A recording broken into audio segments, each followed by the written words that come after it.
It's Football Night in America. Football fans, Football America, our 2024 season kickoff show. Hello from PLAAY HQ. It's me, Keith Avalone from PLAAY Games. Sam is producing tonight's show. Been a while since we've seen you. Good to be back.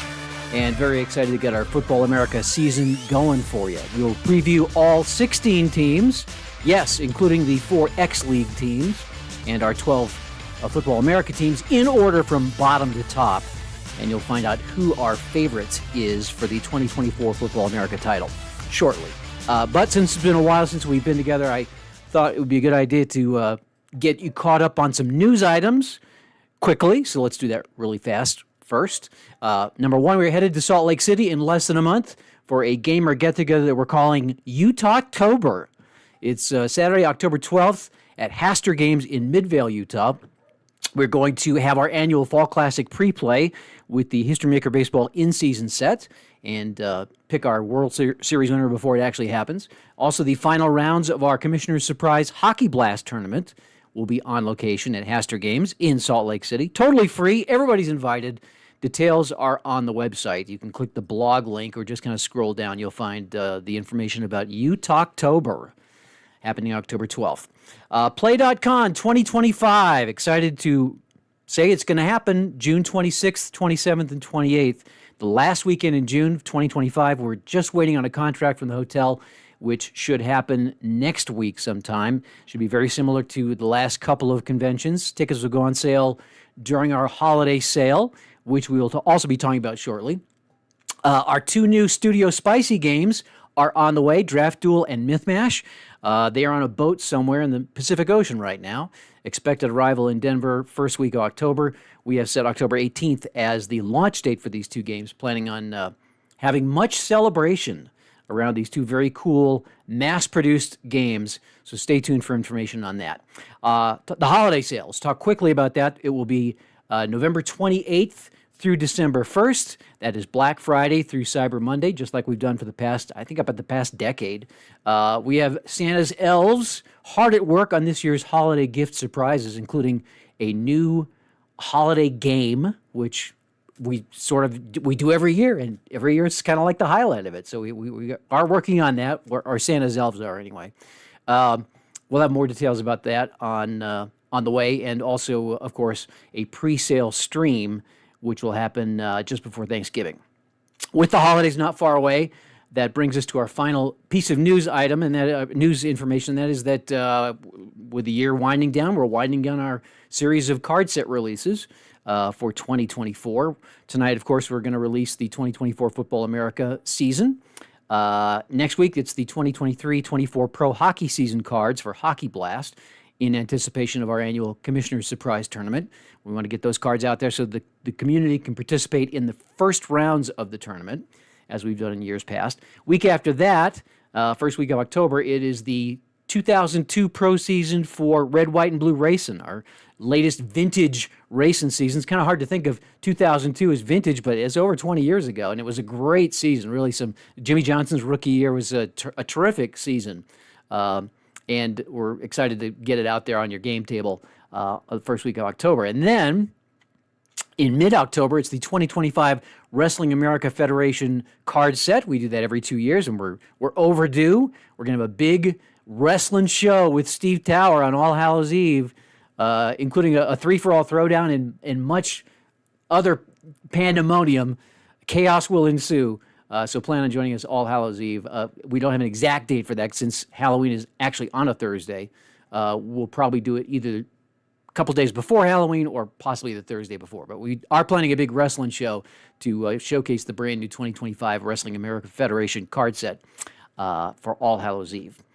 And that's basically, and one other card set after that, sometime in October, the 2025 Pro World Golf set for History Maker Golf, which we also pre-announced. That will be our final card set release, regular card set release for 2024. We will have some surprises, though, for the holiday sale. Now let's talk football. If you are ready, let's go to the game table, I guess, and we have our... We're just going to put the team cards out here. Of course, the season set comes with a synopsis, which we're going to post shortly. I I intentionally did not post the look ahead section, like a little thumbnail summary of each team's prognosis for the upcoming season. I purposely did not post that so that we'd have some surprises here on tonight's stream. But after tonight's stream, probably tomorrow first thing, we'll post the actual document that comes with your card set, which sort of outlines what you're going to see tonight. And with that in mind, I don't want to just regurgitate what's already on the cards. You'll be able to read that. I'm just going to kind of hit the highlights and maybe give you some insights on these teams that are not included in the thumbnail sketch. So let's just go ahead and start with the X League teams. We introduced that last year. Went over well. It's sort of an expanded fringe player list.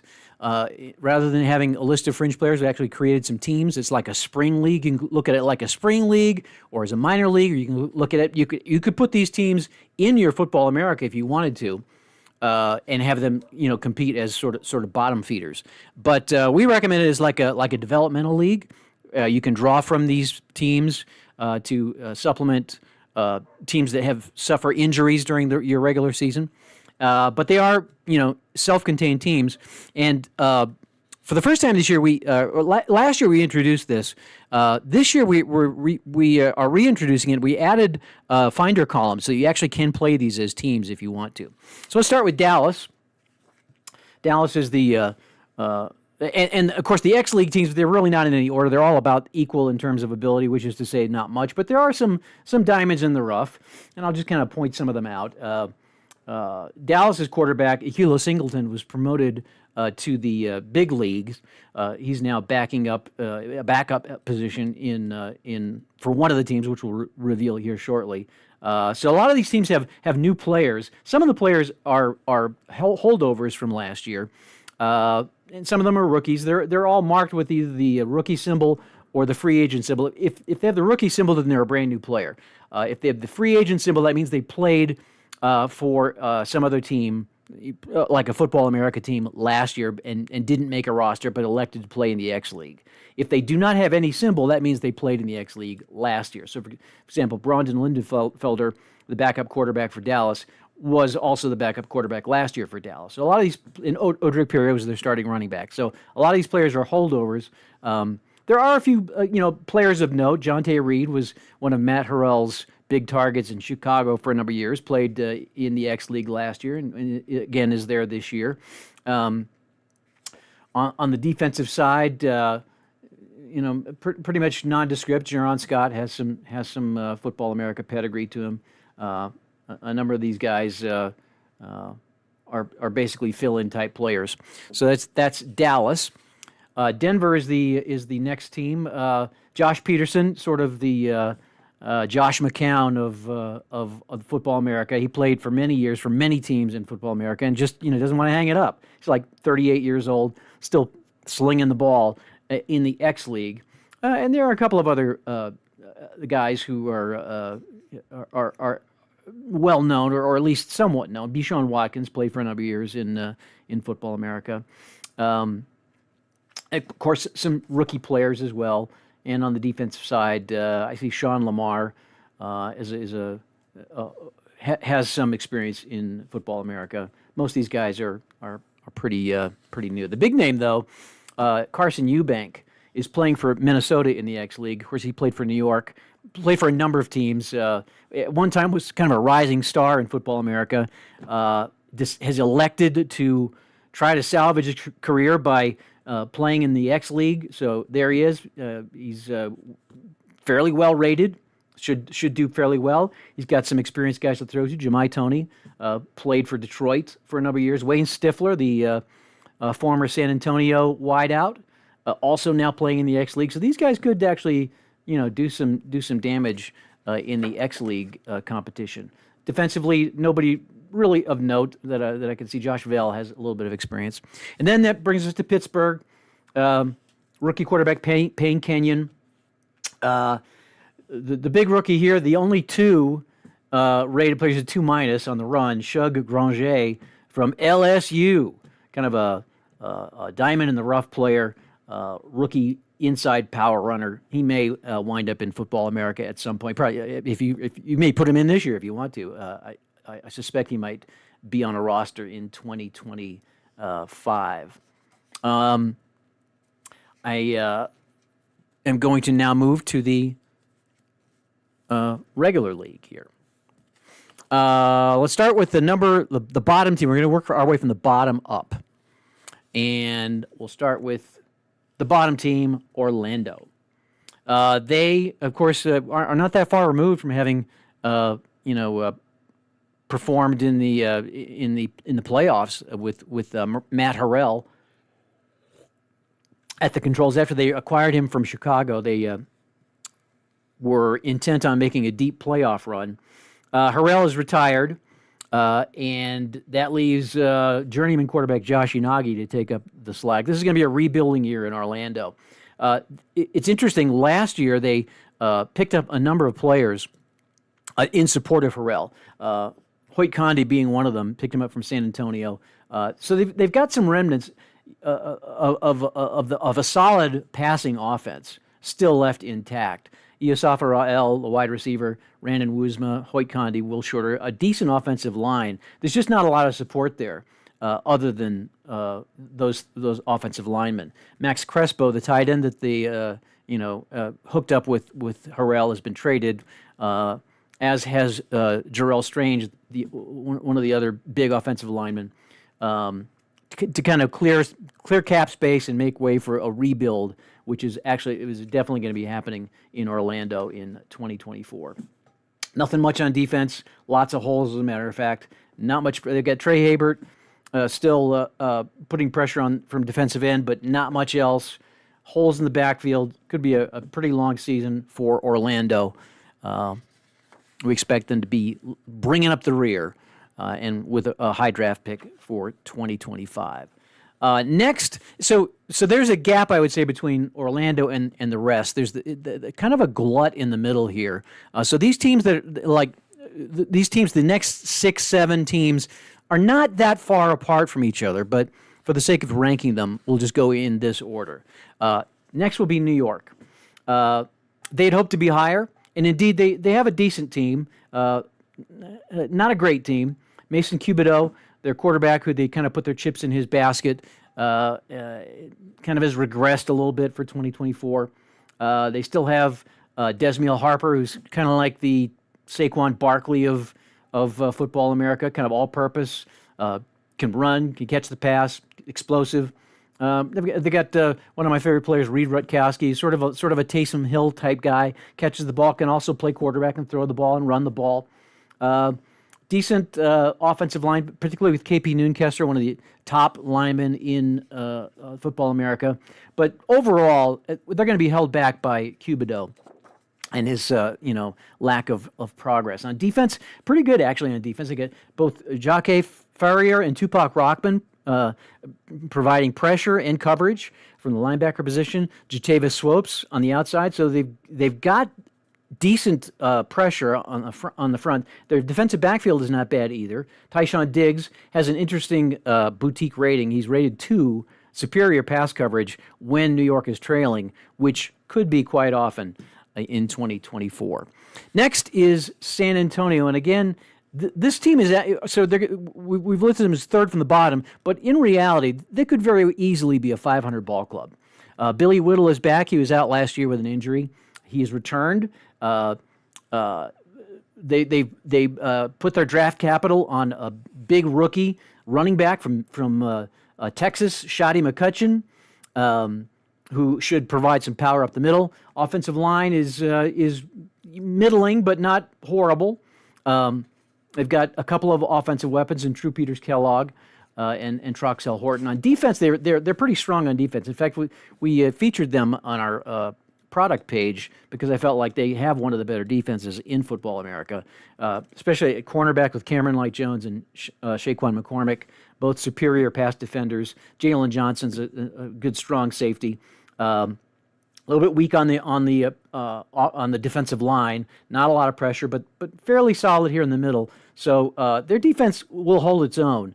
And if Billy Whittle can get things going with McCutcheon on the ground, they could definitely.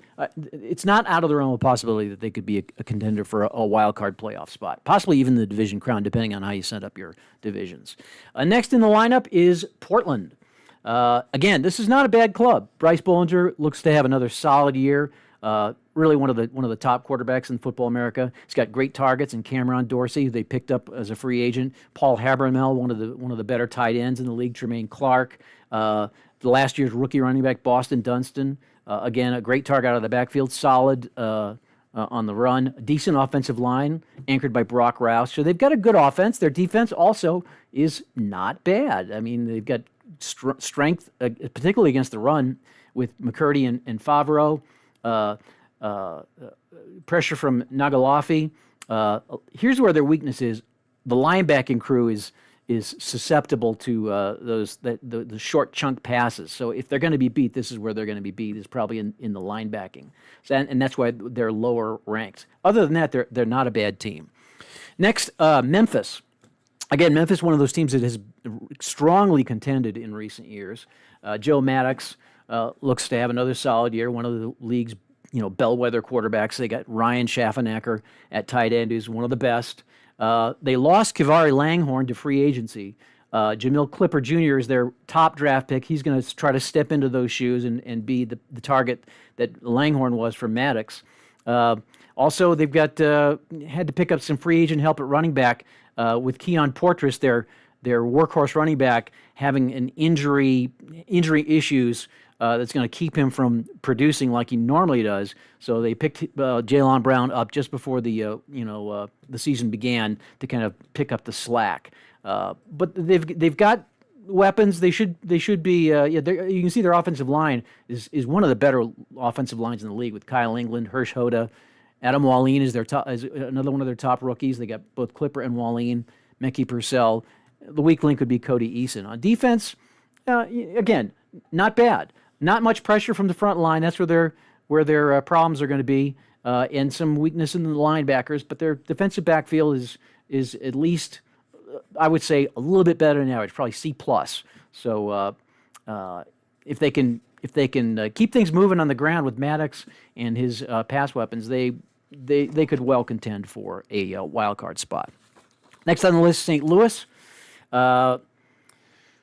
They are the beneficiaries, picked up Langhorne from Memphis, and that gives Connor Hoxie somebody to throw to, and that will be a big help for him. He's been sort of perplexing in kind of off and on career in the Football America. He looks to be on this year with Langhorne to throw to.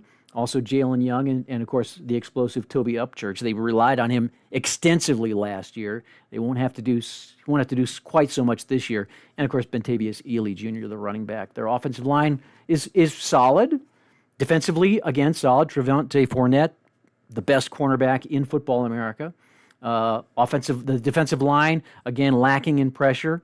They've got a outstanding rookie, possible defensive rookie of the year, Decker Hawk, and the outside linebacker position, and then Absher and Battle filling out the rest of that central part of the defense. Again, this is a team that could be under 500, could be slightly over 500. A lot of it depends on how the breaks go. Next on the list is Oklahoma City. Again, a team that has been up and down in the rankings. They have really benefited from the emergence of Dallas Hedrick as their star quarterback.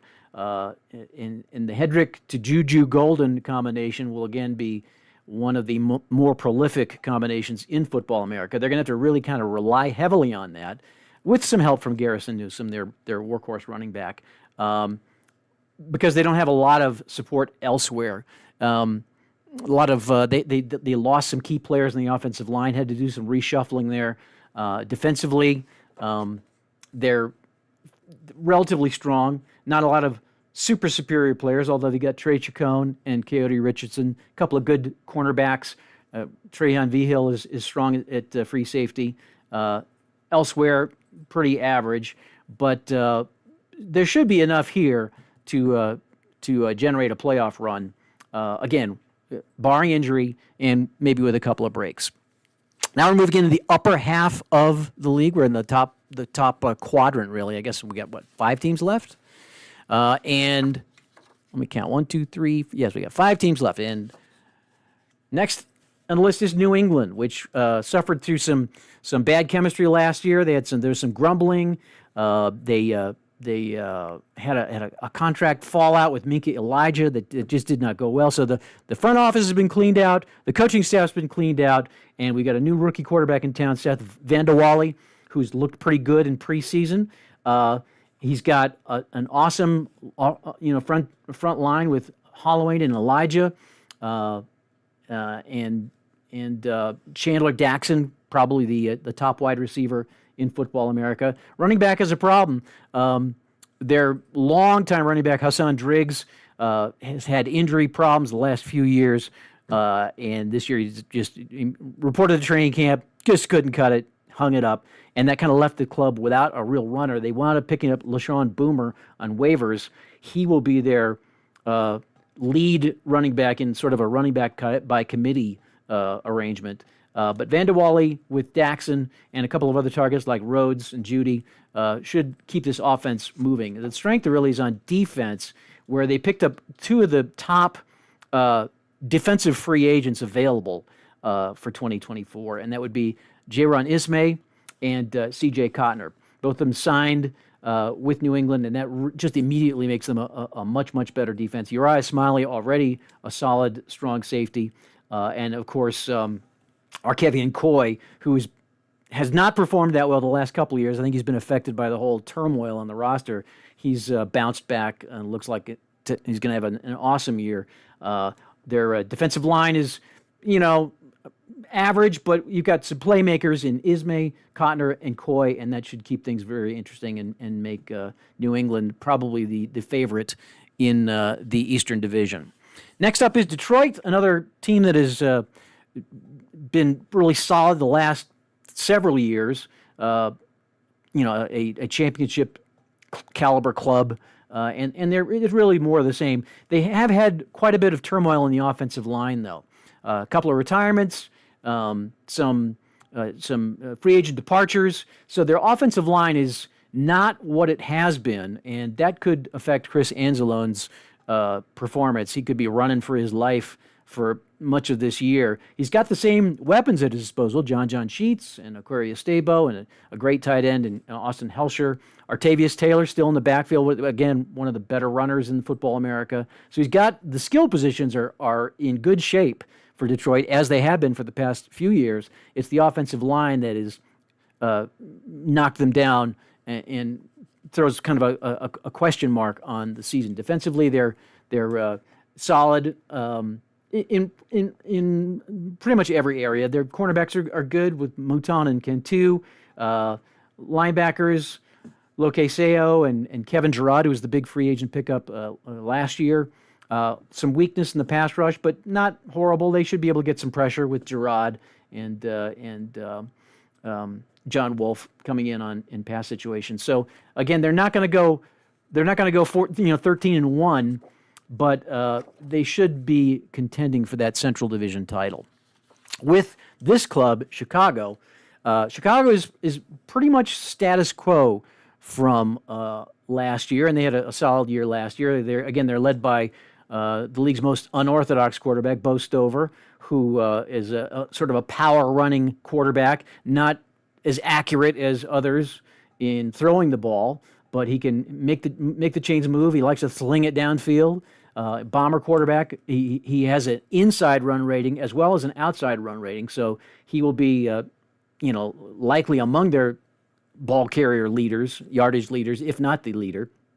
Interestingly, they do have Brett Luckenbaugh as a backup, for passing purposes if they need him, but they also have a rookie, Saul J. Johnson, who's kind of cut in the same mode as Stover is. So if Stover were to go down, they can sort of run the same, pretty much run the same offense. Not as well. He's not as good a passer as Stover, but they can run the same offense with Saul J. Johnson if needed. Hopefully that for Chicago, that will not happen because Stover is the guy that makes things happen. They've got Tajir Nixon, kind of a leftover from the Matt Harrell days, and some new weapons. Offensive line is good. Their top draft choice, Bear Hamker, making an instant impact. Kyle Schoen, the long time offensive tackle, all-star, all-decade team. He's now pushing 40, and this likely will be his last year, and Hemker will probably move over there next year. But for this year, we got Schoen and Hemker as the bookends with Alex Goshenauer, Adelke, and Highland both filling in the middle to make a pretty solid offensive line. This should be a pretty good team. Again, a running back by committee arrangement with Aldridge, Ponder, Ross, and Simon. But Stover really is the guy that makes the ground game go for Chicago. Defensively, again, one of the better defenses in the league. Not so much in the secondary, but a lot of pressure from the front. Von Ivory rated a 2. Omarion LaPointe rated a 2. We've got Dyson Burke-Garnett, who's sort of a hybrid. He's that X factor. He's not really a linebacker. He's not really a defensive back. He's just really good, and he anchors that defense here in the middle. Again, the backfield has got some soft spots, but not enough, I don't think, to they certainly won't be tested as much with these guys applying the pressure. So Chicago remains probably the favorite to take the Central Division. That brings us to our top two. At number 2, San Diego. This is another club that in years past has been a contender. They've fallen off the last couple of years. It's the end of the Jeff Russell era. He was released with 2 years left on his contract, and in steps rookie Skylar Cook, who will be battling out with Vanderwally from New England for the Rookie of the Year. Probably they both stand to make significant impacts with their teams. He's got a great cast around him. They signed Jarrell Strange from Orlando, was released after in the purge for cap space and draft capital.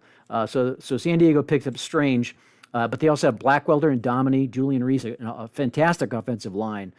Jet Joyner is a top target for Cook, and of course Detrell Seeley, one of the better running backs in the league. So they've got plenty of offensive weapons Skylar Cook doesn't really have to win games with his arm. He can just sort of let the talent he has surrounding him do the work.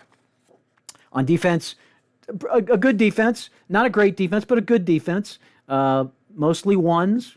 Vatelli Morgara at the center, the nose tackle position, tops in the league, all pro. Kevin Matting, their big acquisition. He will provide pressure from the outside. Cameron Little also from the other outside. Both of these guys free agent acquisitions to kind of shore up that defense and make it good enough to make what they hope is a deep playoff run. And then at the top of the list, Golden Bay. Interestingly, both Golden Bay and San Diego benefited from Orlando's move to acquire draft capital. So Golden Bay picked up tight end Max Crespo, who was one of Matt Harrell's big targets last year. Probably the best tight end in Football America, and that just adds to the wealth of riches for an emerging C.J. Morazzo, who's quickly becoming the Football America's top quarterback with his running ability, his passing ability. He doesn't make mistakes, and he's got a tremendous cast around him. Deuce Caudill, who's back healthy again after a couple of years with injuries, particularly 2 years ago. He made some comeback last year. This year he's fully back. They've got a big rookie in Jamari Swanigan, and Cole Truex, of course, is a top pass catcher at the other wideout. Offensive line is solid with Zach LaMonaco and Graham Arrington, another free agent pickup. So yes, Golden Bay was active in free agency, and Ralph Haddis, who was a backup last year, but has emerged as a top tier offensive lineman for Golden Bay. So it's a very good story on offense for Golden Bay. Defense also strong. Nikendra Lott, one of the top cornerbacks. Von Crocker, a free agent pickup. Again, they made out big in free agency. Truth Jones with another impactful year. Defensive line has got Jacarius Montgomery applying pressure from the outside. They're not overpowering on defense, but they're certainly good enough. They're certainly better than average, well better than average, and certainly good enough to support the kind of offense that they're going to have. They'll be well rested, I think, for most of the season. So there you have it. That is our Football America wrap-up. I did mention that the X-League teams have finder columns now, so you can have a 16-team league or a 12-team league, however you want to do it. We're super excited to get this season underway, and hope you are as well. And that's our show for tonight. Excited to be back online. Questions about anything, just reach out to us. Hit the contact button at the bottom of the page, any page, or just email us at info@play.com. We're happy to answer any questions you might have about any of this, whether the news items we talked about earlier or Football America. The sets are live now, by the way. Sets are live. Okay, so you can join in the fun immediately. Next week, it's Big Hockey Week. We'll be releasing the 2023-24 pro hockey season for Hockey Blast, and we will also be drawing the teams out of the hat, setting up the first bracket for the Commissioner's Surprise Hockey Blast tournament. We'll actually draw them out of the hat and make our arrangements, and then you'll be able to claim a game if you'd like. We're going to have the community play the first round of the tournament. There'll be 16 games, and you're welcome to choose your favorite team's game and play it either in Express or in full play hockey. Hockey Blast, you can take multiple games if you'd like. Just let us know. We'll have the matchups next week after we launch the set. So that's what's happening next week on our Play Games stream. So hope you'll join us then. Thanks for joining us tonight. It's good to be back. And appreciate... Oh, that's right. Studio Spicy stream tomorrow. I did forget to mention that we'll be streaming Studio Spicy. Sam actually, the reason we weren't streaming is because Sam was in Japan for 2 weeks, and he has stories to tell and things to show. So he'll have that on the Studio Spicy stream tomorrow. What time will that start? 2-ish. So plan on joining in for that. It's a lot of cool stuff that came from that trip to Japan. So that's happening tomorrow. And we'll see you next Thursday. Have a great weekend. Play some games, have some fun.